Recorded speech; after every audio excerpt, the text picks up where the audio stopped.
Liverpool, they used to call it the capital of Ireland. That's one thing. So you'd always be around a lot of music. It's a very musical city. There are certain few. Glasgow, I think, is another. They like the music there, you know. So you had all the kind of old music hall stuff, which was going through my dad's era. You know, my dad used to work on a spotlight in the music halls. And so he got a lot of influence from all of that, you know, all the old music hall acts, which he passed on to me just by playing piano. He used to work on the limelights when it was actually a piece of lime that they burned. And they had to trim the piece of lime. And he used to come home after the first house on the music hall, and he'd bring home programs from the first house, and my Auntie Millie would iron them, and he'd take them back for second house and flog them again. A taste of honey, tasting much sweeter than wine. Do-do-do-do, do-do-do-do, I dream of you. I say a lot of the sailors brought, I mean, in Liverpool, you'd know about people like Big Bill Broonzy, Gene Vincent, Bill Haley, Ray Charles, Chuck Berry, Little Richard, Elvis, before a lot of people in America knew about it, really. There was the big kind of blues country. There's a huge kind of country following in Liverpool, for instance. Again, I suppose, off the travellers, you know, mainly the sailors. A lot of sailors shipped out of Liverpool. You've got the Irish influence, the old Irish folk music was very like kind of Indian music, you know. It's a very rich thing to draw on, all of that. So put it all together and you kind of find all of my influences in there, you know, from kind of Fred Astaire to Big Bill Broonzy, you know. It's quite a way. It's the Beatles!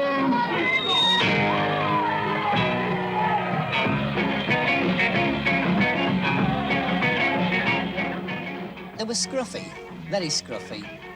And even, I can remember as early as in 1959, I think it was the Pictorial, did a feature on the beatnik horrors of England.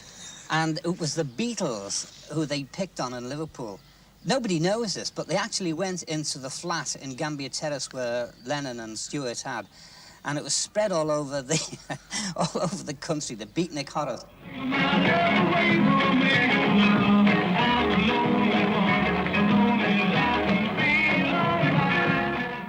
When I sent them up to Scotland for a promotion, when he arrived, he took one look at them, phoned and said, "What the hell have you sent me up?" We used to sell jam butties, which is, you know, jam sandwich, for those who don't know Liverpool language. And they used to be that hard up that when we made toast, we used to charge an old penny, not the new penny, extra for jam on toast. And when they'd been out on an engagement, they would come back and they must, you know, they'd had to pay a driver to take them over there. So that left them with about £8 between the 5 of them. And they used to have a big argument whether they could afford the jam on the toast.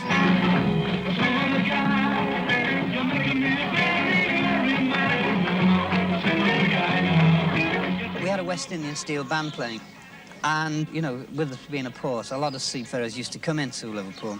And I think some seamen came along from Hamburg, heard the group, and behind my back made a deal. And next minute, when I went down, there was no steel band. They'd all done a midnight flit to Hamburg. But they were such wonderful characters. When they got to Hamburg, they were having such a good time. They wrote to me and says, "Why don't I come over here and do some business, bring some of the groups over?" And we took a tape recording of the Beatles and hawked the tapes around Hamburg until eventually we found a club called the Kaiserkeller, who we talked them into having an English group. Oh, ain't she sweet? We'll see you walking down that street. Yes, I ask you very confidentially. Ain't she? Hamburg must have then been the vice centre of Europe. Every sort of vice and every corruption, you name it, and that was Hamburg. And they were there when they were 17 years old. And of course, all the prostitutes used to make a big play for them, and the transvestites used to try and get them in bed. Well, this naturally turned them into old men, in their mind. They weren't the sweet, innocent kids that Brian Epstein projected them to the public. Oh, it starts off, you know, you're in Hamburg, you're 18, you've never been abroad in your life, and you've got a bit of money in your pocket, and you go drinking on a Saturday night, you know, and you end up on the Sunday morning, and you do a couple of loony things like most 18-year-olds or servicemen abroad. you know, there's always some lunacy. And it just grows, you know. Someone remembers the lunacy and they say, oh, do you remember that? It's the old story, you know. And it grows into this amazing legend about, I remember them, they were tough days. But, you know, it wasn't that much different from now. It was a little bit more lunacy, that's all, you know. Quite a bit more lunacy. But, you know, it was only kind of good, clean fun. Good, dirty fun, actually. He asked his father and myself to listen to a record. He said, forget about the singer, just listen to the backing group. Actually, we always were fairly interested in all the records because being in the business. And he said, they are 4 boys and I'd like to manage them. It wouldn't take any longer than 2 afternoons or 2 half days at a time. It's just a sort of a part-time occupation. He said it would never interfere with business. But the first time we met the Beatles, they were playing in Southport. And Brian was very insistent that we should go over. And I'd never been to a rock and roll concert before, and I asked him what I should wear. and he said, look young, which was a bit difficult. The best things in life are free, but you can keep them for The Beatles were then just 4 lads on that rather dimly lit stage, somewhat ill-clad, and the presentation was, well, left a little to be desired as far as I was concerned. That's what I want. Well, what should I say before? Concerning the Beatles. Yes, go on. Brian could show them a way of life they didn't know. Just let's add a little bit more to that. Provisionally confirming. He was quite a father figure. And also, he was very determined that they were going to reach the top. Provisionally subject. Hello? Yes, I'm just calling for the manager of the Beatles. What is his name? May we have his name, please? Their manager's name is Mr. Brian Epstein. Brian Epstein. Epstein, what was the first name? B-R-Y-A-N-T-I-A. The manager's name is Brian Epstein. Brian Epstein was introduced to me by a mutual friend who worked for the publishing department. And what had happened was he'd gone in to get a lacquer cut of some of the boys' tapes. And the engineer heard it and thought it was quite interesting. He told the publisher fellow, who rang me up and said, this guy's been around every record company in London. He's getting nowhere. Would you see him? So I saw him and listened to the tapes, and they were pretty awful, which I understood why people had turned them down. But I thought they were interesting, and I thought they were interesting enough to see them. So I said, bring the boys down to London and I'll give them a test. I just took it as a fairly normal, routine job. And then when I met them, I liked them, and I thought they were great. I didn't think they would be worldwide hit writers because the songs they'd produced were pretty elementary. Love Me Do was about the best of the bunch.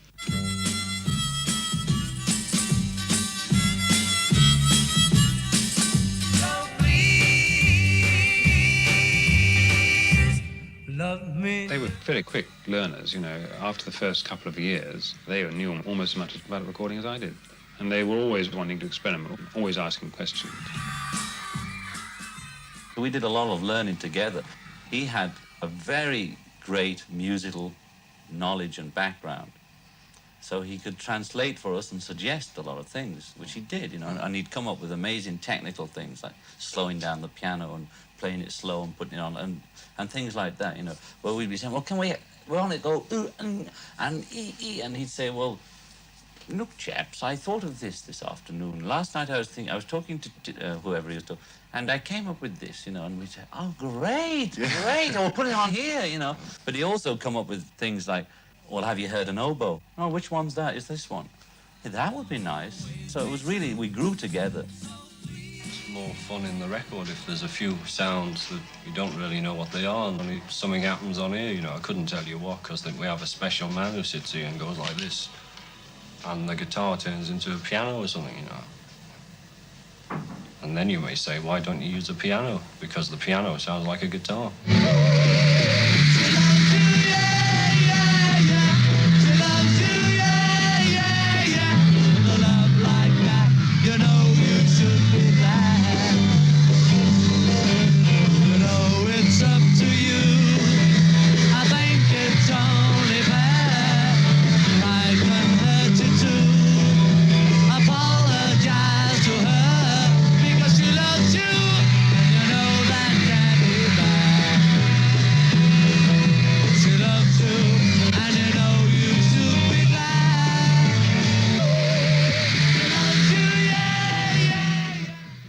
I remember getting a record called She Loves You in October of 1963. And I played it. I had a record review board. We played 5 records, and we had we would average about 10,000 calls, and they would vote for what record they liked best. Our audience did. Beatles came in 3rd. I then played it for about 2 or 3 weeks, and nothing happened. I did my Christmas show, went away to Miami Beach, you remember, on a vacation. I started putting on the radio, and all of a sudden, every other record was a Beatle record. Got a call from my program director at WINS and said, hey, you got to come back. I said, why? He says, the Beatles are coming. I said, well, get yourself an exterminator.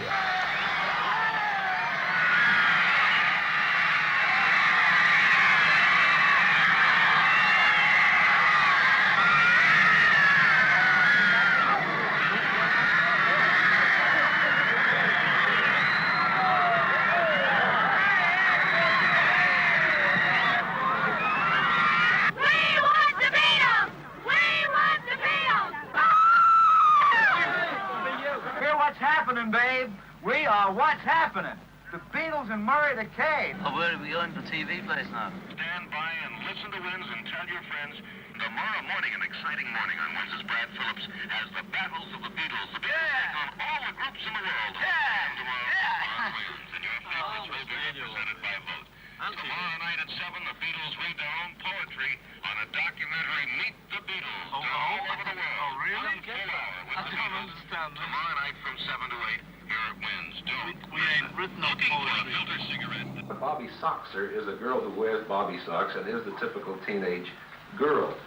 And we put the name the Beatles right across the sock because we think that the girls in America are going to want to be associated with the Beatles, and that is certainly evidenced by what you've seen around here in the last day. And distribution of this kind runs into tens of thousands of dozens a week. We can ship these starting Monday. Literally. We will put out socks starting Monday, right through our plant. We're in production now. As a matter of fact, we might have jumped the gun a little bit. We've already sold some of these. Nothing's in writing, but they're sold. We have appointments to move on. Now, we're ready to go. They put down the Beatles when they first came over, said they couldn't sing worth a damn. There was a David Susskind who does a program on people who said good music, you know, and they were talking about it being, you know, junk music and that it wouldn't last. It was a fad. It was something new. It was something that the establishment couldn't control. It was no longer the Tony Bennett's, Frank Sinatra's, and Nat King Cole's who was controlling the business.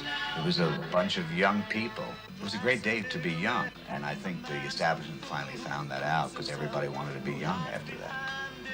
And younger clothes, and people sort of decided that if you can't beat them, join them. And I think that's what they try to do. A lot of them look kind of ridiculous doing it, but...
They were an abstraction. They were like Christmas. Whether it was the word, the Beatles, which still is magical, and a conversation stopper, and a thing to eavesdrop on, and a question I'm still pestered about. I mean, I'd rather talk about something else, but... So the Beatles, those faces, that time, that music, some people say really it was the music. That was only a part of it. I mean, I only joined because I wanted to be transported away from the world I'd always known. And they represented hope, optimism, wit, lack of pretension, that anyone can do it, provided they have a will to do it. Their capacity for survival impressed people. They just seemed unstoppable. I mean, without anyone getting hurt or dying, it was really the longest running story since the Second World War. I mean, something like a taxi driver the other day had some sheet music of a Mozart thing. And I said, what's that, you know? And he said, oh, that's the high-class stuff. You won't like that. He said, no, you won't like that. And I said, well, what is it, you know? He said, oh, no, you won't like it. You know, it's high-class, that. It's very high-class, highbrow. And that kind of way, I always used to think of it. I used to think, well, you know, that's very clever, all that stuff. And it isn't, you know, it's just exactly what's going on in pop at the moment. Pop music is the classical music of now.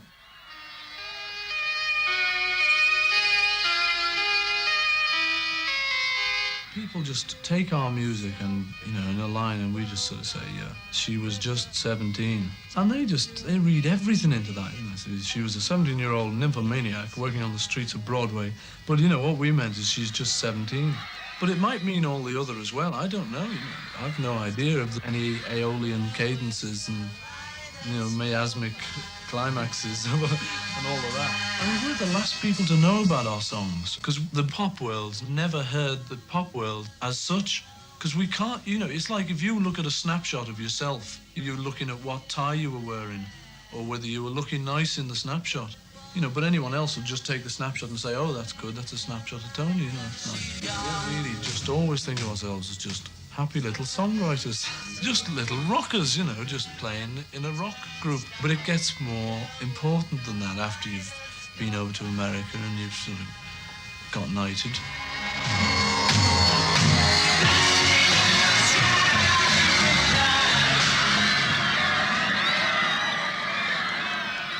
These are the fantastic scenes outside Liverpool Town Hall just after the Beatles arrived. The casualties, they've been put at about 100 by the St. John ambulance men. What's it feel like to come back to a big civic reception like this? Very nice. Did you ever imagine that this day was coming? Never like this. Now, it's about 7 months since you were in Liverpool last, appearing. Officially. Yeah. And some of the fans have been saying that, you know, they feel that you've deserted them.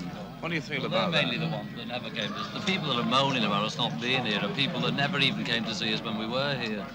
You know, we could count on our fingers the original fans we had here, and the ones that really followed us. No matter what street you went into in the South End or any working class area, there would be a group practicing in somebody's basement. It all started off from the old washboard groups, the skiffle groups, because it was a way out to release their violence. Instead of going around kicking people to death, they started, you know, to beat a drum to death. And they didn't have to learn the dots. They didn't have to go to a college of music. This is, you know, your chance to break away from the poverty that surrounds you. Like in the golden days of boxing, empty stomachs made, they say, the best boxers. How ruthless do you think you've got to be? Not very. It may even be a fault of mine in the business that I'm not ruthless enough. It was a sort of working class musical revolution, which boomeranged all over the world later on. And I was playing folk songs that I'd put a new, like the Mersey beat to, you know, and people weren't going for it. They just didn't really understand where I was coming from with that kind of music. It didn't sound bad, really, as far as I recall.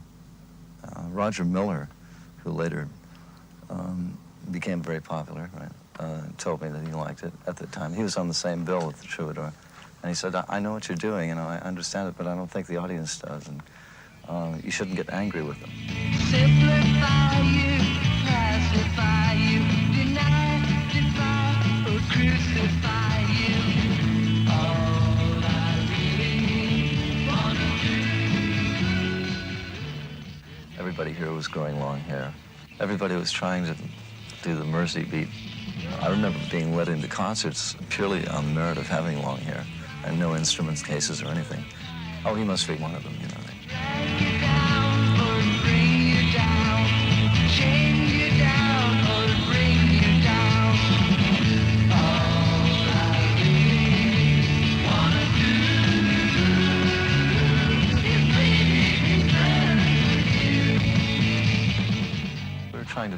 down the walls and established, it wasn't a bloody gun-firing revolution, but it was more of a feeling of promise for the future, that we might be able to stop worrying about bombs and things. As it turned out, there are more bombs now than there ever were. They're bigger and better.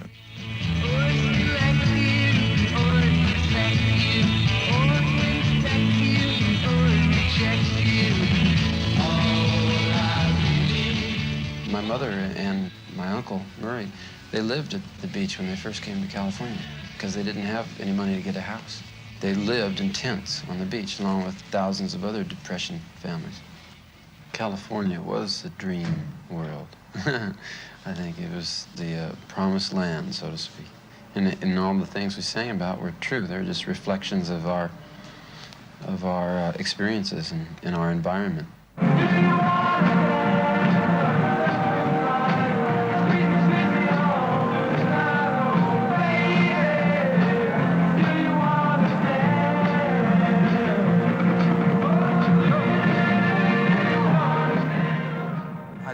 To sing, and I love to play. And the experience of it working when everybody's doing what they're supposed to do regarding a particular piece of music and it works, it's really a thrill, you know, and it really is, it's a joy. Maybe that is the freshness that gets reflected. The whole thing's a wonder. I mean, I'm sitting here in a room and we're making a film, you know, and doing an interview, and it started out that we went into a room and sang, you know, and I got on a piece of tape and then was on the radio, and a lot of people heard it and bought it, and we're here to play for people. Now, if that isn't a wonder, I mean, geez, you know, that's a mind blower, isn't it?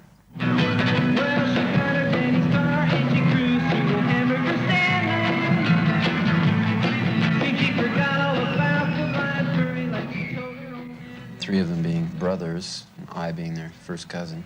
The Beach Boys all sang together in a very loose structure. We'd just go over to each other's house and sing around the piano, and all very innocent at the beginning. And we didn't have any grand designs to be quote-unquote rock stars. And that has always been an integral part of our musical philosophy or philosophy of life. It's just the natural expression, uninhibited by stresses and tensions, is joyful and is happiness. The Beach Boys, of course, were already successful by the time the Beatles came to America. But the Beach Boys, too, fell under the spell. We had certain panaceas offered to us. The fact that there was an ever-growing us and a dwindling them was another hope that was held out to us. People used to talk about half the population are going to be under 25 in the next 20 minutes. Therefore, everything's going to be fine. There was plenty of money about. The peace movement seemed to be gathering steam. The war in Vietnam had not become what it was later to become. England had still never had it so good. Everyone seemed to be okay. Jennifer Juniper lives upon the hill. Jennifer Juniper sitting very still. Is she sleeping? I don't think so. And is she breathing? Yes, very low. What you doing, Jennifer, my love? Jennifer Juniper rides a dapple. Makes me very rich, and I got big dreams because of it. I see all the writers together again, and I see all the painters together again, all together under one roof, influencing each other and making beautiful things, controlling the whole market with all the art. Just how you'd imagine if you sat down, how you'd really like it. That's how we're going to make it. Like Greece, the Parthenon, all the great minds of the world sitting up on top of the world, working it out. Pop music is the beginning, because the pop music is changing the scene anyway. Fashion will change, architecture, eating, everything. Because we want it a certain way, and we're going to have it. Juniper, hair of golden flags. Jennifer, Juniper, longs for what she likes. Now do you like her? Yes, I do, sir. And would you love her if I could, sir? Oh, what you doing, Jennifer, my love? Jennifer Juniper, Jennifer Juniper. Jennifer, Jennifer, oh yeah. And I would talk to a lot of these kids, and what it amounted to is they wanted to live very fast, and die very young, and have a good-looking corpse. That they just had no concern about tomorrow. I want to live today. And you would say things to them like, you know, how old are you? I'm 16. Have you tried, you know, camping out or walking across the bridge? Have you had a child? Have you been married? Have you lived with a woman? Hey, man, you know. And I didn't believe it. That they thought that that was all, those standard things of that humans go through in their lives were passé. That you must experience beyond that. And my whole wonderment was, well, why do you want to do that before you've done this? These are the basics of life. And they were all in a hurry.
Jane Fonda's birthday party was actually planned by Peter Fonda, who'd seen the Byrds, bought a Byrds album, asked to meet them, seen them somewhere, and became a bird freak, which was in itself very unusual for anyone in movies to know anything about rock and roll. Because he was a short-haired kid then, Peter Fonda. So he wanted to hire the Byrds for his sister's birthday party. And it was my job to make sure that all of the Byrds knew Peter Fonda and that they were properly introduced, and make sure that Henry Fonda was well pleased by everything and not too upset by the appearance of the Byrds. What I hadn't bargained for was that all the Byrds followers knew no rules, that they got high and went anywhere the Byrds went. And they gate-crashed the party, looking absolutely terrible for those days. But then they were the freaks. I mean, they were freaks. They smelled of patchouli and hash and grass. And they wore long, flowing things. And they danced up to and around Henry Fonda, who was against a wall, quite astounded by this, quite astounded. What is going on? It was a drinking party. And I was panic-stricken after the whole thing had gone to pieces. First of all, gate crashers were not legally welcome to parties. And I said to Jim Dixon, the Byrds manager, what can we do about this? He said, this is Hollywood. This is new Hollywood. Don't you know what this means to these people? They haven't seen this since the 30s. They want this madness. That's why they've got the Byrds here. This is the beginning. This is where the worlds meet, again.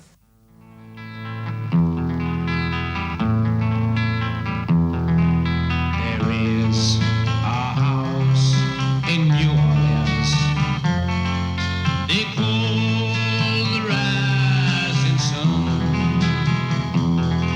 and it's been the ruin of many a poor boy. In God, I know I'm one. My mother was a tailor, sewed my new blue jeans. My father was a gambling man down in New Orleans. Power to the people. Music should be free. Flowers in the streets. Trees all over. We did many, many, many shows in the park. 10, 15,000 people would show up every Sunday. One time, I had my son on my shoulder. He was about 2 years old. I walked into the park, and it just hit me that I knew every face that was there. And they were all there, always there, every Sunday. And I started talking to them. I said, hi, dig the show, yeah. What do you do? Hey, man, wait for the Sunday, baby. What do you do? Hey, man, it's fun. Just wake up, man, and this is a groove. What do you do? I panhandle. Not once, this guy may have worked, this guy, but I'd say 60 to 70%. That was their life. And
be happening in the Psychedelic Social Centre.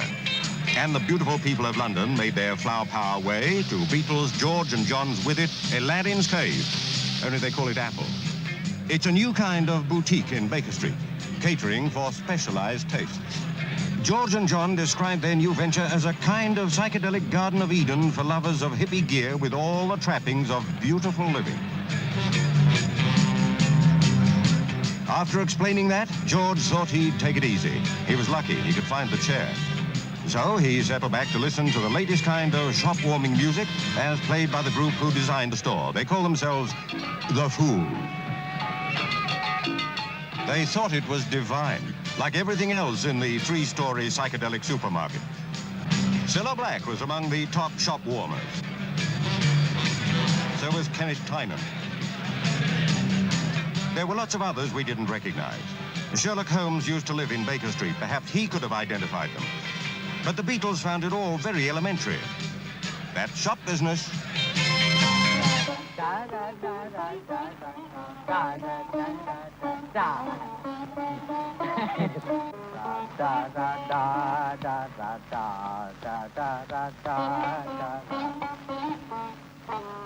It is strange to see pop musicians with sitar.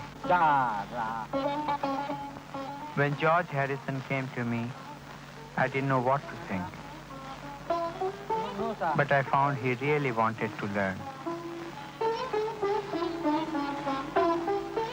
I never thought our meeting would cause such an explosion. That Indian music could suddenly appear on the pop scene. I first started in 1950. There was only mono recording for a start, and there was no long players. And tape was just beginning to come in. Everything was done live, of course. The vocal was done along with the backing. But the studio became a workshop. And so I became very much involved in painting pictures with sound, which I think is what recordings are about nowadays. And it's fascinating, really, when you've got a palette of colors of sound at your disposal. You can do what you want with it. You can actually make sound pictures. It's good fun. John said to me, I've got a song called Being for the Benefit of Mr. Kite. And what we did there, I organized that he and I both played organs. And I'd overdubbed a kind of swirling chromatic run at half speed. And then, in order to give a background effect, I got lots of steam organ tapes and cut them all up.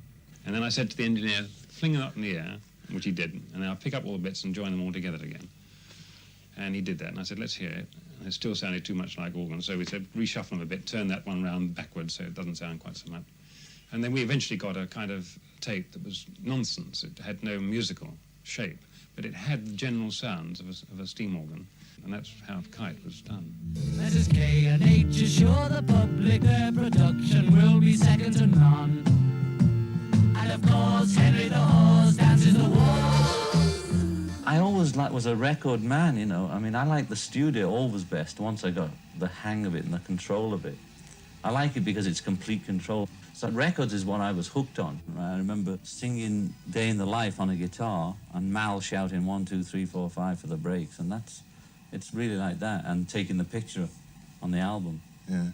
And if you look closely at the album cover, you'll see 2 people who are flying and 2 who aren't. That's just a little in-joke. 2 of them didn't share it with 2 others.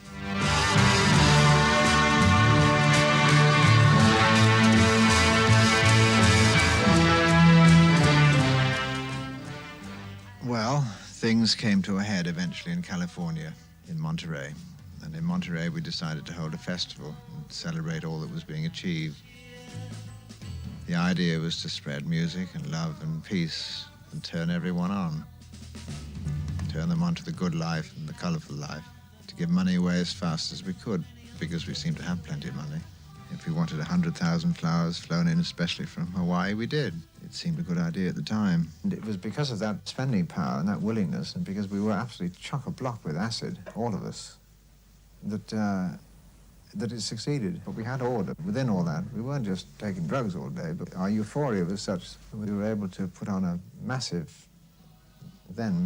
festival and bring it off. I'd be safe and warm if I was in LA.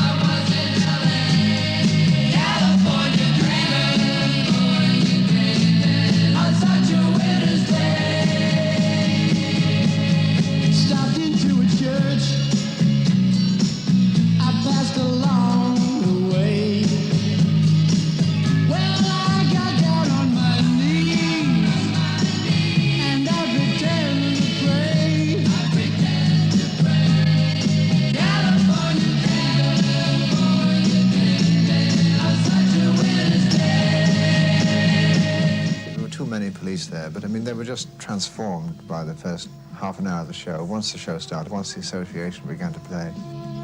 3 days we had the Beatles. We were so beautiful and organized and decent, despite the Hells Angels.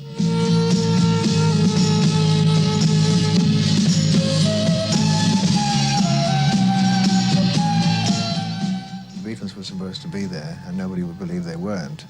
The Beatles are here. Somebody said 3 of them are here, dressed as hippies, in disguise. So that was what I announced. It's understood that 3 of the Beatles are here, but we don't know which of them, and they're all disguised.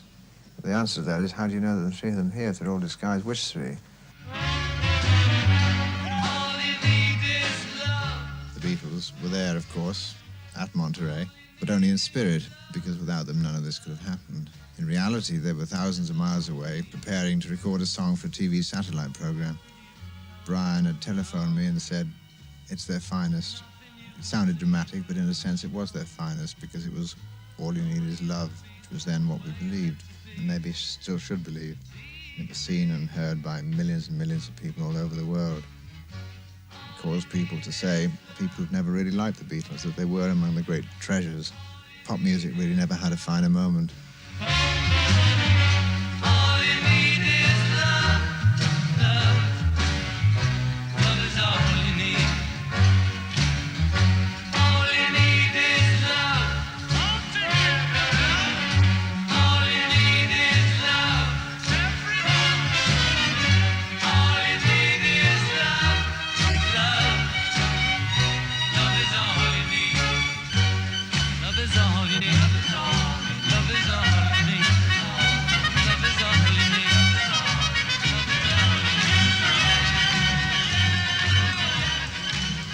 But in Monterey, the local people soon reverted. By Tuesday, they all hated us again. They made sure there was never another pop festival in Monterey. Cold, hard bastards, and they made life hell. 8 miles high, and when you touch down, you'll find that it's stranger than known.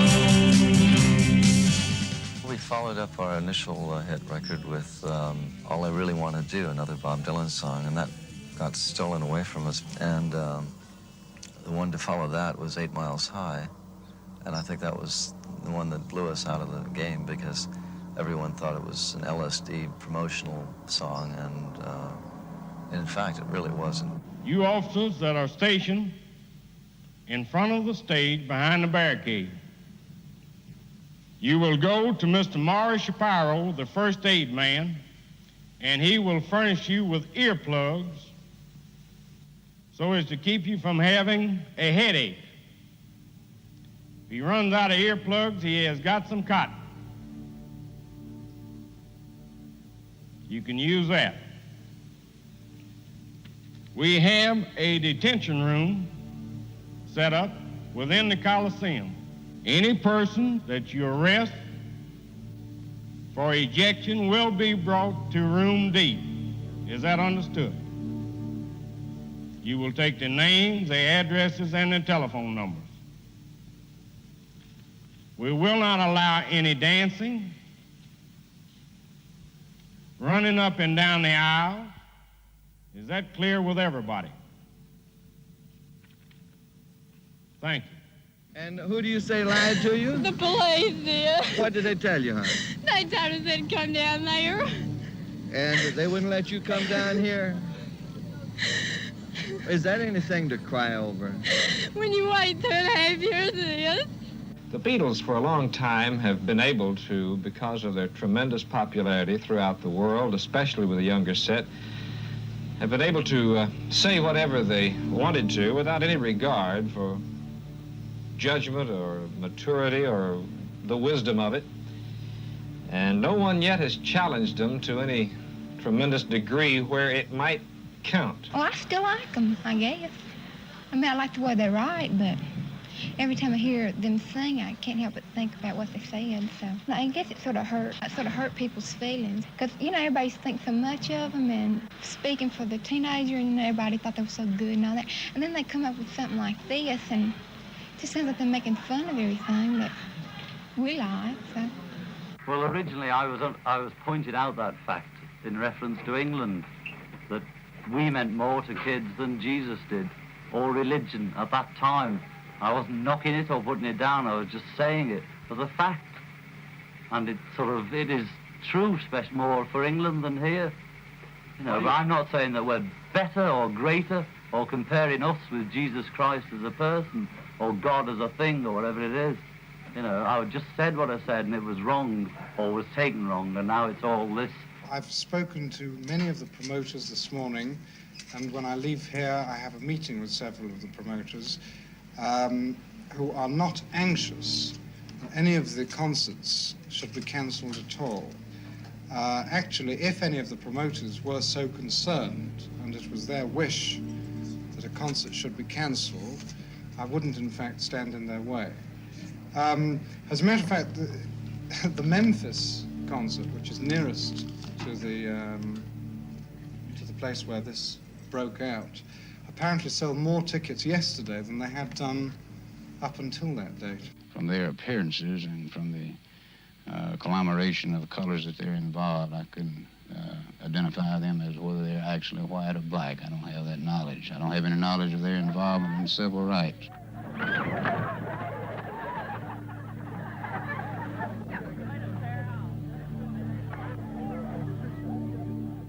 The only attitude I could assume that they're interested in one thing, and that's the greenback dollar and what money they could get. If it would be popular to be black, I'm sure they'd consider themselves black. If it's popular to be white, they'd be white.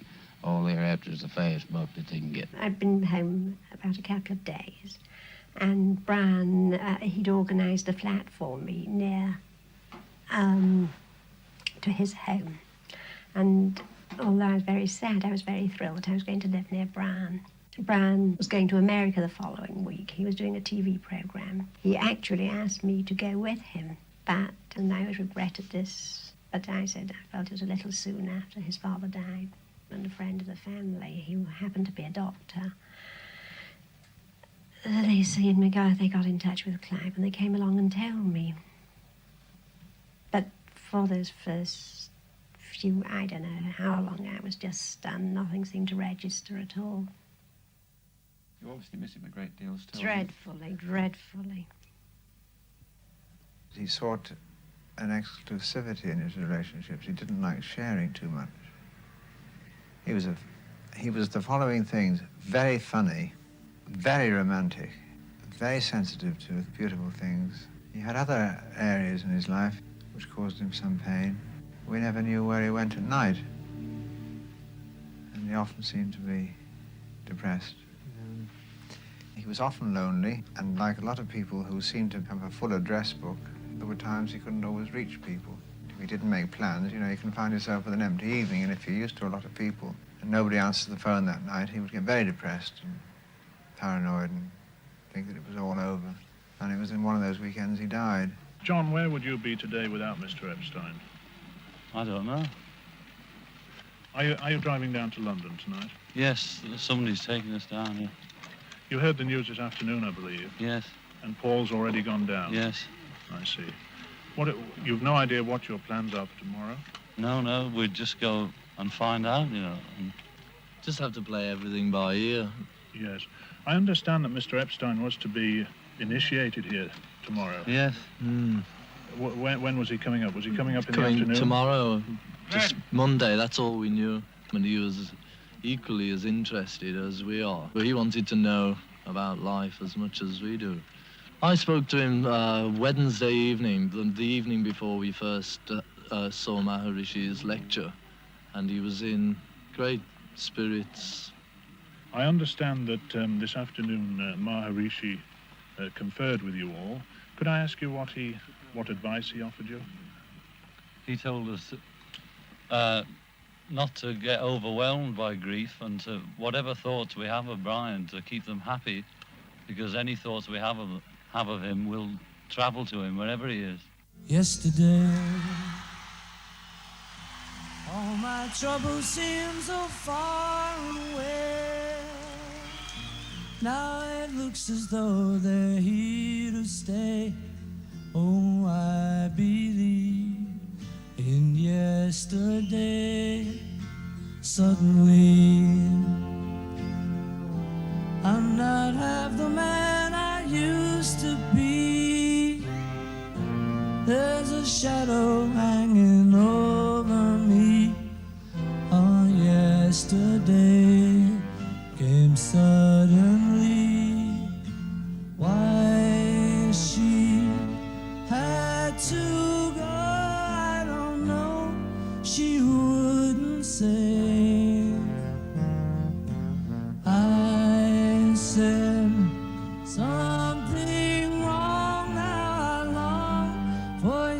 yesterday.